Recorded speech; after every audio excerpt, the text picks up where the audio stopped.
ఇదే విధంగా అష్టమి గురు పూర్ణిమ వేదవ్యాసుని గురించి పూజ చేస్తే మనం పరమ గురువు అయినటువంటి పరతత్వ స్వరూపం అయినటువంటి శ్రీకృష్ణుడిని గురువుగా పూజ చేసుకుంటారు.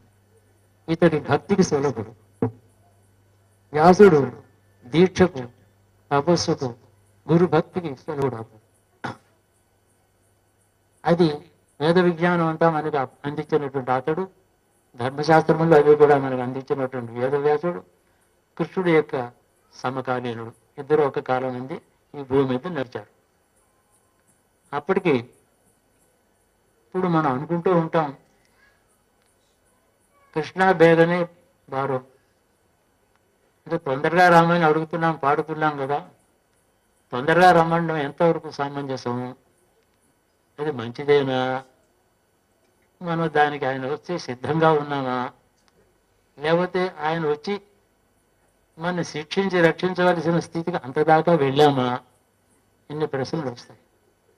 కృష్ణుడు వచ్చే నాటికి ఎలా ఉందంటే ధర్మం అడుగంటుంది. ఎవరిలో ధర్మం అడుగంటుంది? ఏదో పాలు పెరుగు అమ్మే వాళ్ళలోనా? కాదు. పేదవాళ్ళలోనా? కానే కాదు. విద్యా సంస్కారాలు ఏమీ లేకుండా, చదువు సంధ్య లేకుండా పేదవాళ్ళ విషయమా? కానే కాదు.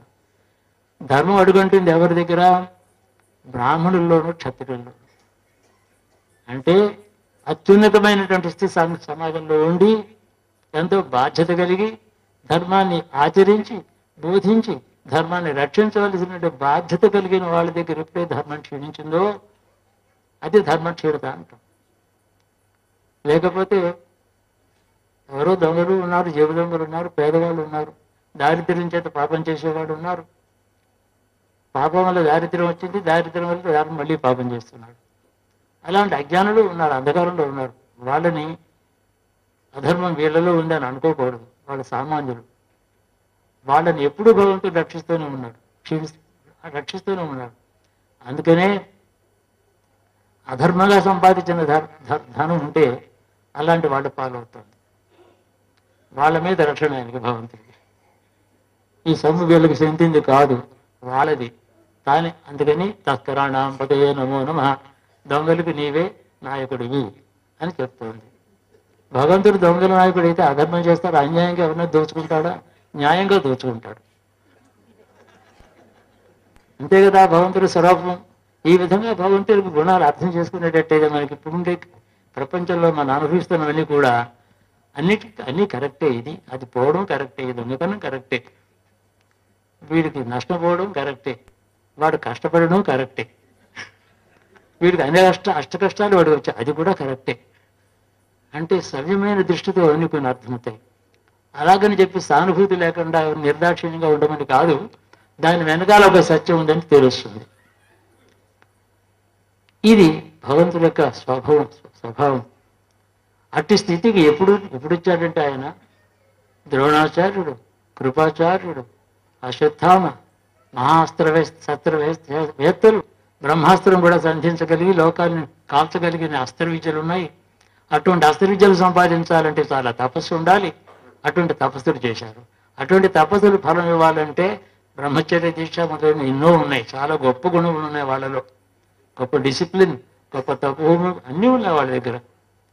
కానీ ఇంత తపస్సు చేసి, ఇంత బ్రహ్మచర్య దీక్షలలో ఉండి, ఇంత అస్త్రశస్త్రములు, ఇంత మంత్ర విద్యలు నేర్చుకుని అవేమో దుష్టులకి సహాయం చేయడానికి వాడారు. ఇటు ధనం సంపాదించవచ్చు, కష్టపడి ధనం సంపాదించవచ్చు, తాగిపాడు చేసుకోవచ్చు. అంటే అలాగే వాళ్ళు చెడ్డవాళ్ళు కారు. వాళ్ళ విద్య, వాళ్ళు సంపాదించిన తపోబలం అంతా కూడా దుష్టులకు సహాయం చేయడానికి పోయింది. వాళ్ళ దర్బారులు కూర్చున్నారు, వాళ్ళ తిండి తిన్నారు, వాళ్ళు చేసే అక్రమమైన స్త్రీని అవమానం చేస్తుంటే అడ్డుపడలేదు.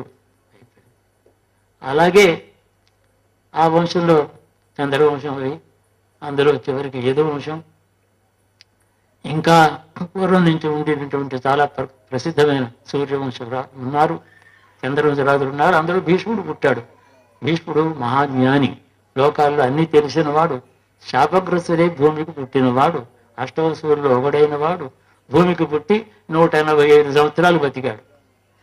కృష్ణుడి కంటే 65 సంవత్సరాలు పెద్దవాడు. ధర్మరాజు సమవయస్కుడు కృష్ణుడు. 120 సంవత్సరాలు పుట్టి పెరిగాడు. మహాభారత యుద్ధానికి శ్రీకృష్ణుడు వయసు 82 సంవత్సరంలోనే ఒక అంచనా, ఒక లెక్క ఏర్పడింది. 82 సంవత్సరాలు యవ్వనంలో ఉన్నాడు ఆయన. మనం 65 ఏళ్ళ వార్ధక్యంలో ఉంటాం మనం. అక్కడికి ఇక్కడికి అతి తేడా ఉన్నాడు. అవసరమైతే ఏమీ లేదు, చక్రం పట్టుకోవచ్చు, ఒక బాణం పట్టుకోవచ్చు, కత్తి పట్టుకుని 100 మందిని నరకగలిగినటువంటి సమర్థుడు ఆయన. కానీ ఆ వయస్సు గురువుగా బోధించగలిగిన వయస్సు అది. 16 ఏళ్ల వయస్సు ఎంత శక్తి ఉన్నా బోధించే వయస్సు కాదు. 32 సంవత్సరాల వయస్సులో శత్రు సంహారం చేస్తున్నా బోధించే వయస్సు కాదు.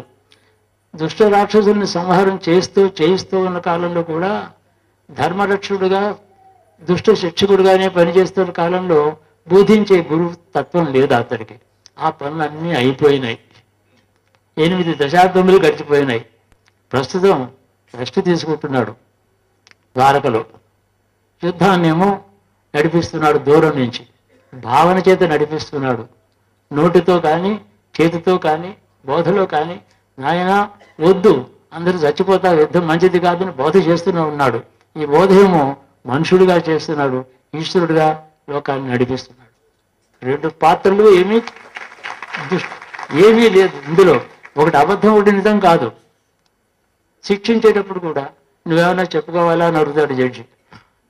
చివరిగా నువ్వేమైనా చెప్పుకోదలుచుకున్నావా అంటాడు. అలాగే ఇప్పుడు కూడా మీరు ఎన్ని పాపాలు చేసినా అందరూ క్షమిస్తారు, అన్నదమ్ముల వాటాలు పంచుకొని సుఖంగా ఉండండి, మీకు యుద్ధం వస్తే అందరూ చచ్చిపోతారు, లోకక్షేమం కోరి ఏ సలహా చెప్పాలో అన్నీ కూడా యుక్తియుక్తంగా చక్కగా బోధ చేయడం, బోధ చేసే వయసు ఉన్నవాడు అని అర్థం.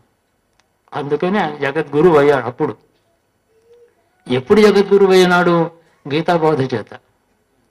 ఆ గీతలో చెప్పిన ప్రతి వాక్యము కూడా మనుషులకే కాదు దేవతలు కూడా వర్తిస్తుంది. అందుకని జగద్గురు, లోకత్రయ గురువు. భూలోకం, భూవర్లోకం, స్వర్గలోకం వరకు కూడా అందరికీ అన్వయించేటటువంటి బోధ చేశాడు కాబట్టి లోకత్రయ గురువు అని ఆయనకు పేరు. మనకి గురువులు మన లోకంలో మన దగ్గర పండితులు యోగులు చాలా ఉన్నారు, మనకి బోధ చేస్తారు. వాళ్ళ బోధలు దేవతలకు వర్తించవు. ఎంత గొప్పవాడైనప్పటికీ ఎటువంటి స్వామీజీ సన్యాసి తప్ప దేవతలకు వర్తించే బోధ చెప్పలేడు. దేవతలకు వర్తించే మాటలు ఏం చెప్పాడంటే గీతలో, అయినా నువ్వు స్వర్గానికి వెళ్ళిపోతావు, మళ్ళీ కింద పడిపోతావు. అలాంటి వాళ్ళే అక్కడ ఉన్నారు. చేసిన పుణ్యం ఖర్చు పెట్టుకుంటూ ఉన్నారు, పడిపోవడానికి ఎప్పుడైనా పడిపోవడానికి సిద్ధంగా ఉన్నారని వాళ్ళకి అన్వయించే మాట వీడికి చెప్తున్నాడు. అదే తమాష.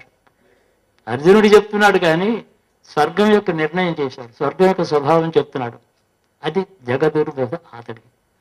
అలాంటి వాడు బోధ చేసిన వయసు వచ్చిన తర్వాత యుద్ధభూమిలో, యుద్ధం అంటే నిత్యము లోకం సంఘర్షణే ఉంది. స్వార్థం, పరార్థం, జ్ఞానము, అజ్ఞానం, త్యాగము, లోభము, ఎప్పుడు యుద్ధంలోనే ఉన్నాం మనం. ధైర్యము, తిరిగితనం, 2 ద్వంద్వముల మధ్యన యుద్ధం జరుగుతూ ఉంటుంది. అటువంటి యుద్ధ భూమికలో ఉన్నాం. యుద్ధ భూమి కాదు, ఆ యుద్ధ భూమికలో జీవిస్తున్నాం మనం.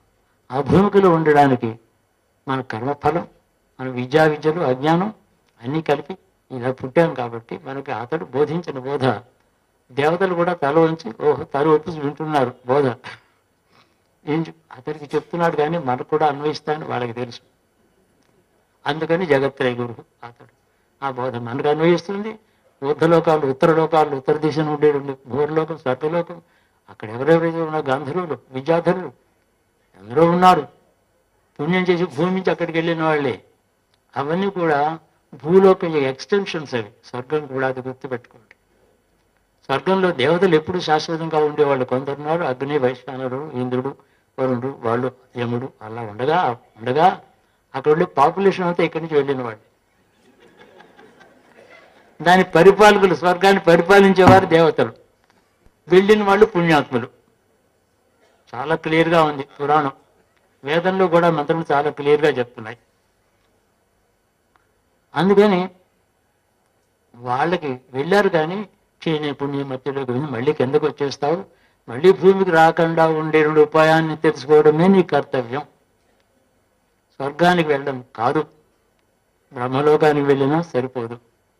బ్రహ్మగారు ఉన్నంతకాలం అక్కడ ఉంటావు. బ్రహ్మ సృష్టిలో పోతాడు, ఆయన ఉండడు కొంతకాలం, ఆయన ఆయుర్దాయం తర్వాత మళ్ళీ ఇంకొక కల్పం మొదలవుతుంది, మళ్ళీ బ్రహ్మ సృష్టి చేస్తాడు. వెళ్ళి బ్రహ్మలోకంతో ఆగిపోయిన వాళ్ళు మళ్ళీ బ్రహ్మలోకం సృష్టించినప్పుడు మళ్ళీ బ్రహ్మలోకంలో మళ్ళీ పుడతారు. అక్కడి కింద పడవచ్చు, ఎక్కడా ఉండదు ఈ సృష్టిలో, ఎక్కడా ఉండొద్దు. ఎక్కడ ఉండడమేనే వద్దు, లేకుండా ఉండడమే. లేకుండా ఇక్కడి నుంచి పోవడం, లేకుండా ఉండడం. లేకుండా ఉండడం అంటే శాశ్వత బ్రహ్మస్థితిలో ఉండిపోవడం అని అర్థం. లేకుండా ఉండడం, సృష్టిలో ఎక్కడా లేకుండా బ్రహ్మీభూతుడవై బ్రహ్మజ్ఞానవంతు స్థితి పొంది ఆ స్థితి శాశ్వతం ఉండడమే నీ కర్తవ్యం. దాని కొరకై నేను చెప్పే మార్గాల్లో ఆయా అధికారాన్ని బట్టి అనేక మార్గాలు, అన్ని కర్మ మార్గం చెప్పాడు, సన్యాస యోగం చెప్పాడు, జ్ఞాన మార్గం చెప్పాడు. ప్రతిదీ కూడా నెగిటివ్స్, కర్మ సన్యాసం అని చెప్పాడు. చివరికి నన్ను శరణ వేడు, నువ్వు ఏ పనైనా చెయ్యి, అది నాకు సమర్పించి మత్పరం గురు మధ్యాజీ భవ, నన్నే యజించు. నన్ను అంటే సృష్టికి స్థితి లయ కారములు అన్నిటికీ కారణమైనటువంటి ఎవరైతే ఉన్నారో అట్టి నన్ను. అందరూ అనుకుంటారు కృష్ణుని పూజ చేయాలి కానీ శివుని చేయకూడదు, నేను నన్ను అన్నాడు కదా. అవన్నీ సరైన మాటలు కావు. నన్ను అంటే ఏ అర్థంలో అన్నాడంటే సర్వాంతర్యామి ఆధ్యాత్మరహితుడే అనేటువంటి నా అంతఃకరణలో ఉండే సత్యం ఏదైతే ఉన్నదో, ఈ అవతారంలో ఈ మనుషు రూపంలో ఉండే చోట నాలో ఉండేది ఏది ఉందో దానికి నువ్వు దాన్ని ఆరాధించాలి, సత్యాన్ని ఆరాధించబడ్డాడు ఇలా చెప్పాడు. అయితే ఆయన వచ్చేటప్పటికీ ఇందాక అనుకున్నట్టు బ్రాహ్మణులు, వేదవేత్తలు, తపస్సులు సంపాదించి యజ్ఞాలు క్రతువులన్నీ చేసిన వాళ్ళు, పండితులు, శాస్త్రజ్ఞులు అందరూ ఉన్నారు. కానీ ధర్మభ్రష్టులయ్యే కాలం వచ్చింది. దానికి రిపేర్ లేదు, నాశనమే. అంటే టెర్మినల్ డిసీజెస్ అని కూడా ఉంటాం. క్యాన్సర్కి చావే పరిణామం, దానికి క్యూర్ లేదు. టెర్మినల్ డిజార్డర్, అది టెర్మినల్ డిసీజ్. అగ్రగణ్యమైన లోకంలో అందరికీ గురుస్థానంలో ఉండవలసిన వాళ్ళు అధర్మాన్ని ఆచరించడం చేత దానికి పరిసమాప్తి. అయితే ఎవరిని పరిసమాప్తి? ఎవరి వల్ల లోకానికి ఉపయోగం లేదో, ఎవరి వల్ల లోకానికి అపకారం కూడా జరుగుతుందో, ఎవరు సక్సెస్ఫుల్గా జయప్రదంగా జీవిస్తే దుర్బోధ అవుతుంది అందులో ఇంకొకళ్ళకి. ఇంత పాపం చేసినా వీడు క్షేమంగా ఉన్నాడు అంటే పాపపుణ్యాలు నిజంగా లేవు, ఎవడో కనిపించాడు అనే పాపాలను అనుకునే వాళ్ళు చేసినా బాగానే ఉన్నారు కదా, మనం కూడా ఎందుకు చేయకూడదు అనే భావం కలుగుతుంది. కాబట్టి వాళ్ళని శిక్షించాలి. పాప ఫలంగా ఏం జరుగుతుందో చేసి చూపించాలి లోకానికి. అది గురువు చెప్పే పని. భగవంతుడే గురువు అయితే చేసి చూపిస్తాడు, మనుషు గురువు అయితే చదువుకున్నది చెప్తాడు. అంతే తేడా. చదువుకున్న దాంట్లో భగవంతుడి చరిత్రలు ఉండొచ్చు, అది వాళ్ళు చదువుకోవచ్చు, చెప్పకపోయినా పర్వాలేదు. ఈ విధంగా జగద్గురు అన్నవాడు బోధ చేశాడు. అంటే అధీతి బోధ, ఆచరణ, ప్రచారాలు అన్నీ 4 ఉన్నాయి. ఒక సత్యం కానీ ఒక విద్య కానీ సంపూర్ణంగా తాను తెలుసుకోవాలి. ఇది సత్యం, నాకు అర్థమైంది అని బాగా నిస్సందేహంగా దానిని మించి వచ్చేటువంటి ప్రశ్నలకు సమాధానంతో కూడా సత్యం తెలుసుకున్న తర్వాత అధీతి, అతడు తెలుసుకున్నాడు అయ్యాడు. తర్వాత ఎంత తెలిసిందో అంత ఆచరించాలి. తెలుసుంటే థియరిటీషియన్, ప్రాక్టికల్ కాదు. థియరిటీషియన్స్ చాలామంది ఉన్నారు. అలా కాకుండా ఆచరించాలి. ఆచరించిన తర్వాత ఎవరో వచ్చి అడుగుతారు, అడిగిన వాడికి బోధించాలి, అడగని వాడికి చెప్పకూడదు. అంతవరకు అధికారం. అడిగిన వారందరికీ చెప్పిన తర్వాత అప్పుడు ఇంకొక అధికారం వస్తుంది, ఆచరణ. అధీతి బోధ, ఆచరణ, ప్రచారం. అడగకుండా కూడా చెప్తే ప్రచారం, అడిగింది చెప్తే బోధ. అడిగిన వారికే చెప్పాలి. ఈ విధంగా 4 స్టేజెస్ పండితులకి గురువులకి ఉన్నాయి. చివరి పని చేస్తూ అంటే ప్రచారం చేస్తూ మొదటి 3 లేకపోతే వాళ్ళు తలకిందులుగా తల కింద కాళ్ళు పైన పెట్టి నడుచున్నట్టే అర్థం. వాళ్ళ వల్ల ఉపయోగం ఉండదు. అంటే వాళ్ళ దగ్గరికి వెళితే పాదాలు కనపడతాయి, పాదాలు పైన ఉంటాయి కాబట్టి నోరు కనపడదు. అంటే అతిథి బోధ ఆచరణ ప్రచారాలు చేసేవారు ఉన్నారే, ప్రచారానికి ముందు ఈ 3 స్టేజెస్ ఉన్నాయని తెలుసుకుంటే ప్రచారం చేయడానికి మాలాంటి వాళ్ళు ఎవరు కూడా సాహసించలేరు, భయం వేస్తుంది. అడిగారా మనం చెప్పడానికి? అడగలేదు కదా, మనంతలో మనం చెప్పకూడదు. అసలు నాకు తెలుసుందా చెప్పడానికి? ఇంకో పెద్ద ప్రశ్న. తెలిసిందనుకో నేను ఆచరిస్తున్నానో ఇంకా పెద్ద ప్రశ్న. ఇన్ని భయాలు ఇచ్చిన తర్వాత నోరు ఎప్పలేడప్పుడు. ఆ భయాలు ఏం లేకుండా ఎప్పుడైతే అన్ని జరుగుతున్నాయో అప్పుడు జగద్గురువుకి ఆవశ్యకత వస్తుంది. అప్పుడు అవసరం, ఆయన రావాలి, చెప్పాల్సి వస్తుంది. రెండోది, భీష్ముడు, ద్రోణాచార్యుడు మొదలైన వారందరూ కూడా అధర్మాన్ని ఎప్పుడైతే సేవిస్తూ దాన్ని రక్షించుకోవడానికి పూనుకున్నారో కవచం, కుండలాలు అన్నీ వేసుకుని చేతులు ధనుర్బాణాలు పట్టుకొని మేము దుర్యోధనుని రక్షిస్తాం, పాండవుల్ని చంపేస్తాం అని ప్రతిజ్ఞ చేసి యుద్ధభూమికి వచ్చారో అప్పుడు భగవంతుడు తప్పకుండా రావాల్సిందే. దానికి ఇంకో మార్గం లేదు. లేదా ఎందుకంటే భీష్ముడిని జయించగలిగిన వాడు లేదా ఆచార్యుడిని యుద్ధంలో చంపగలిగిన వాడు ఎవరు లేరు. కాబట్టి వాళ్ళ పైన బాణం వేసేటటువంటి వాడు ఎవడైతే ఉన్నాడో అతడు ధర్మంలో ఉండి తీరాలి ఒకటి, అతడికి తన రక్షణ ఉండాలి రెండు. ఈ 2 పనులు చేయడానికి చాలా సింపుల్గా అక్కడ కూర్చున్నాడు. నేనేమి చేయను అన్నాడు, నీ చేత చేయిస్తానన్నాడు. నీ వెనకాల ఉంటానని కూడా అర్థం చేయకంటే ముందే ఉంటానన్నాడు. ఇంక వేరే అంతకన్నా ఏం కావాలి? ఆయన ముందు కూర్చుంటే గారు ఆయన ఏమైనా చేయాలా? క్రియకి అతీతుడు, క్రియ మనది, క్రియాఫలం అతడు. కర్మణ్యేవాధికరిస్తే మా ఫలేషు రాసిన ఎన్ని మాటలు చెప్పాడు. కర్మ చేయి, ఫలం నీ చేతిలో ఉండదు. కష్టపడి పొలం దున్ని గింజలు వేసి నీళ్లు పెట్టి దానికి కలుపు తీసి ఎంతో శ్రమపడిన రైతుకి ఎప్పుడు ఆ ధాన్యం ఇంటికి వెళ్ళి వాడు తిన్నప్పుడు దాని ఫలం సరే తీసుకువెళ్ళాడు.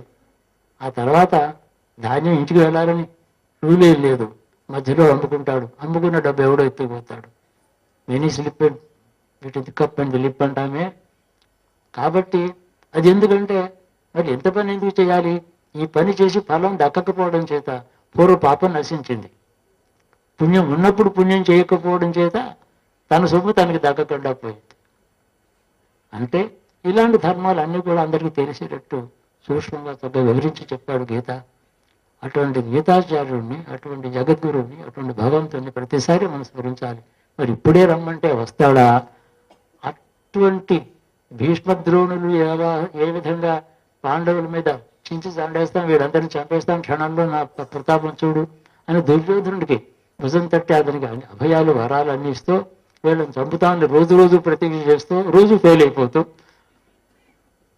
ఉన్నారే. అటువంటి కాలం ఇంకా ఆసన్నం కాలేదేమో. ఇప్పుడే రావాలంటే అంత ప్రమాద స్థితిలోకి మనం వెళ్ళామా అని భయం వేస్తుంది. కాబట్టి వెంటనే నువ్వు రావద్దు, అంత ప్రమాద స్థితికి మేము వెళ్ళలేదు, నేను తలుచుకుని బాగుపడే ప్రయత్నం చేస్తూ ఉంటాము, మంచి వాళ్ళు కూడా ఉన్నారు స్వామి, ఇప్పుడు అప్పుడే నువ్వు రాక్కర్లేదు, మమ్మల్ని అంతఃకరణలో మా అంతఃకరణలో నీవుండి మంచి వాళ్ళ చేత మాట్లాడించి చెడ్డవాళ్ళు వినేటట్టు, వాళ్ళు బుద్ధి మారేటట్టు అనుగ్రహిస్తూ ఉండు, స్వయంగా నువ్వు వచ్చేందుకు అంత పండిపోలేదు మా పాప అని అనాలి. అందుకని ఆ మాట అన్నప్పుడల్లా భయం వేస్తూ ఉలిక్కి పడుతూ ఉంటాను. నాకు ఇప్పుడే కృష్ణాండి బేగనే బారో అంటున్నారు, అమ్మ సంగీతంలో పాడుతున్నారు, సంగీతం ఆయనకి ఇష్టం, నిజంగా వస్తాడేమో, అంత చెడ్డకాలం వచ్చిందా? ఇంకా అంత చెడ్డకాలం రాలేదు అని విశ్వాసంతో ఈ మాట నేను చెప్తాను.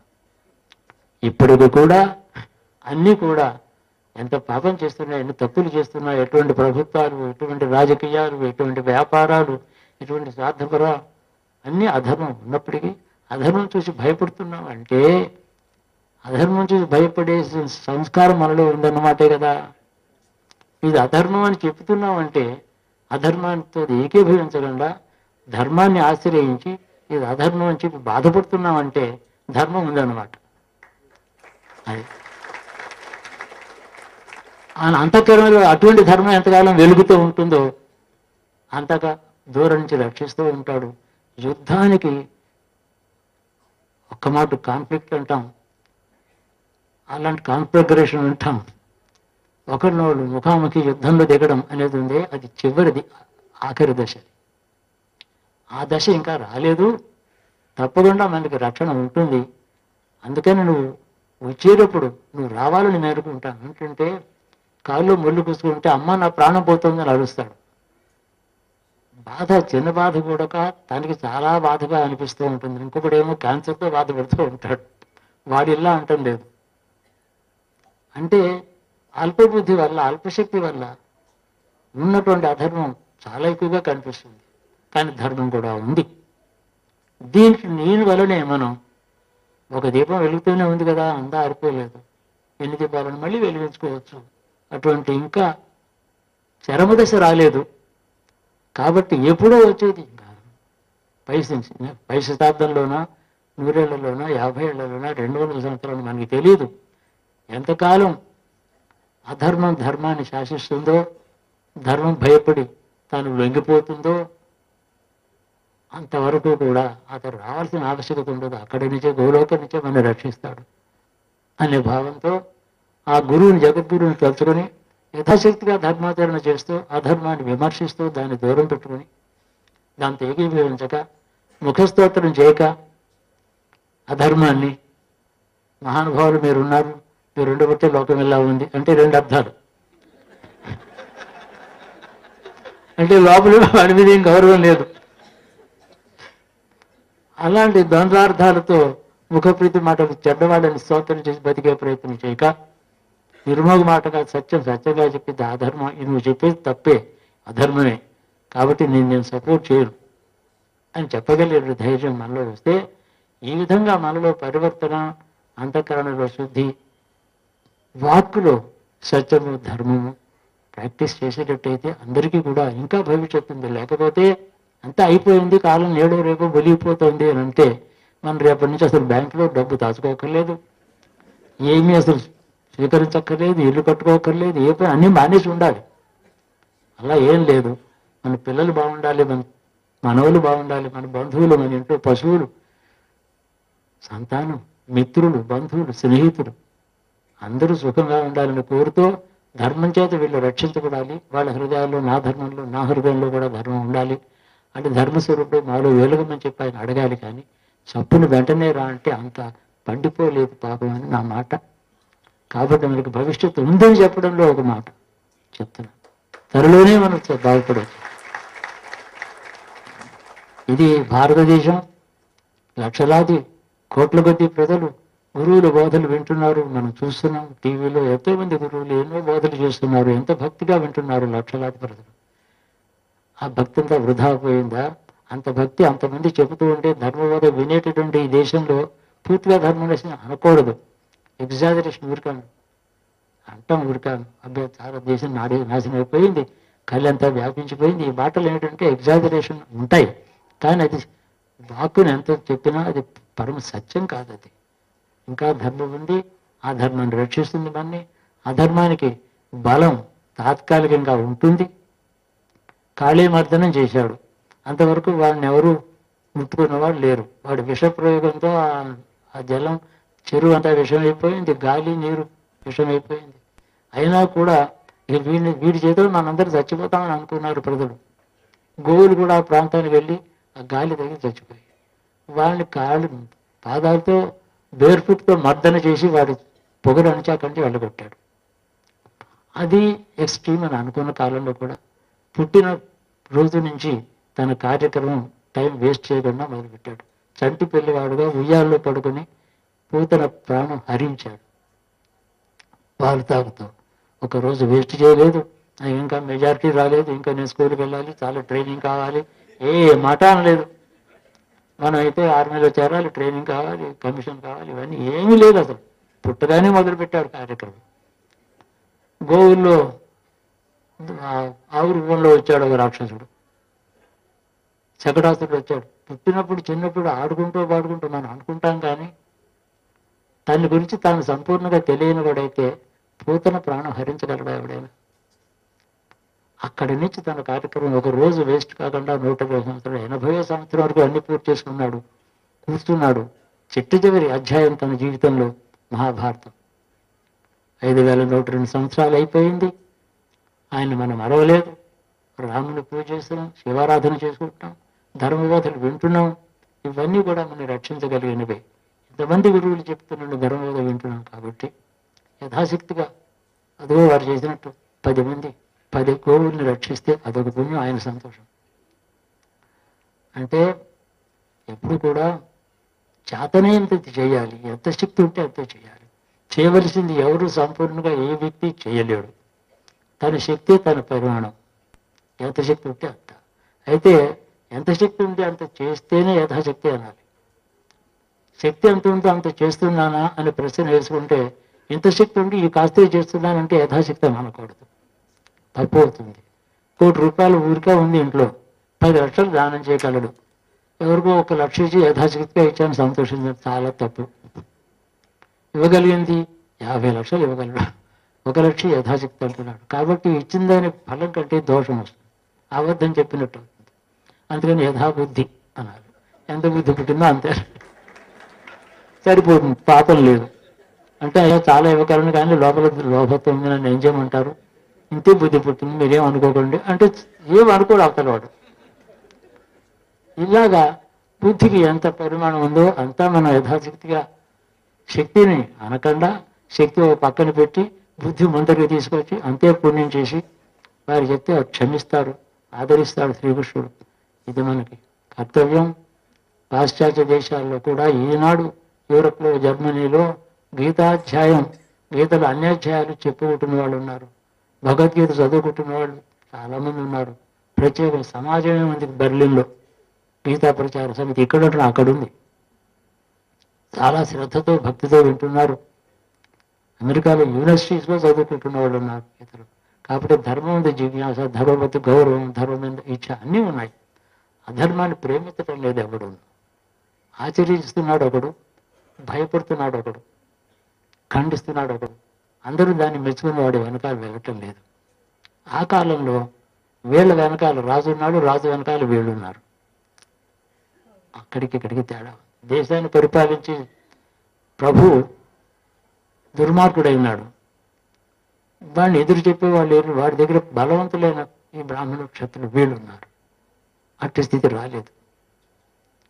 పాపం చేసేవాడు కూడా రాత్రి ఒక్కడు పడుకున్నప్పుడు బెడ్రూమ్కి వెళ్ళిన తర్వాత చెంపలేసుకుని నిద్రపోతాడు. అది మన భారతీయత. పాపం చేసేవాడు కూడా పాపం అంటే భయం ఉంటుంది. ఒక్కడు ఉన్నప్పుడు విచారిస్తాడు, కానీ మనోబలం చాలదు, మళ్ళీ తెల్లారి ఆ పని చేస్తాడు. ఎప్పుడుకో ఇప్పుడు వస్తుంది. మీకు చాలామంది అడుగుతారు, ఏమండి అన్ని దేశాల్లోనూ పాపాత్ములు ఉన్నారు, చెడ్డవాడు ఉన్నారు, మీ దేశంలోనూ ఉన్నారు, మీ దేశం గొప్ప ఏమిటి? నా నమ్మకం ఒకటి చెప్పాను, నాకు నమ్మకం ఉంది. ఎంత పాపం చేసినాడో భారతీయుడు చివరి గడియలోనే భగవంతుని స్మరించి దండం పెట్టుకుంటాడు. చాలా పాపం చేశాను నేను అని అన్ని అంటాడు, వాడి రక్తంలో ఉంది అది. అది భారతీయత, అది సాగలేదు. కాబట్టి నీవు అక్కడే ఉండి మమ్మల్ని రక్షించు అని వారిని ప్రార్థిద్దాం. విష్ణు రక్షతు జగత్రయ గురు. 40 నిమిషాలు మాట్లాడాను. మీ జీవితం ఇంకా చాలా లేట్ అయిపోయింది. అందరూ భోజనం చేసి విశ్రాంతి తీసుకుని కృష్ణ ముందే జగద్గురు అని అనుకుంటూ క్షేమంగా ఉండండి. మనోబలం ఆయన మనకి ఇవ్వాలి, తెలిసిన ధర్మాన్ని ఆచరించే బలం ఇవ్వాలి, అది తెలుసుకునే శక్తిని ఇవ్వాలి.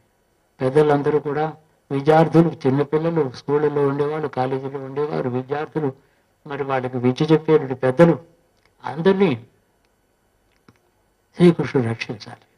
ధర్మస్వరూపంలో వాళ్ళ హృదయంలో ధర్మం రావాలి, ఆ ధర్మానికి బలం ఇవ్వాలి. ఆ విద్యార్థులకి ఆ బోధన చేసేటటువంటి వాళ్ళు ఎలా ఉన్నారో వాళ్ళ హృదయంలో ధర్మం ఉండాలి, వారు చెప్పాలి, చెప్పింది వాళ్ళు ఆచరించాలి. ఇవన్నీ మనం కోరవలసిన విషయాలు. ఈ దేశాన్ని భవిష్యత్తు అంతా పాఠశాలల్లో, యూనివర్సిటీస్లో ఉంది. కాబట్టి ఒక 2 తరాలు 3 తరాలు ఏదో ధర్మం నుంచి అధర్మంలోకి జారిపోయినా ధర్మం మర్చిపోలేదు. కాబట్టి మళ్ళీ పునరుద్ధరణ జరుగుతుంది నా నమ్మకం. కృష్ణో రక్షతి జగద్గురు, శివో రక్షతి, శివో రక్షతి, శివో రక్షతి.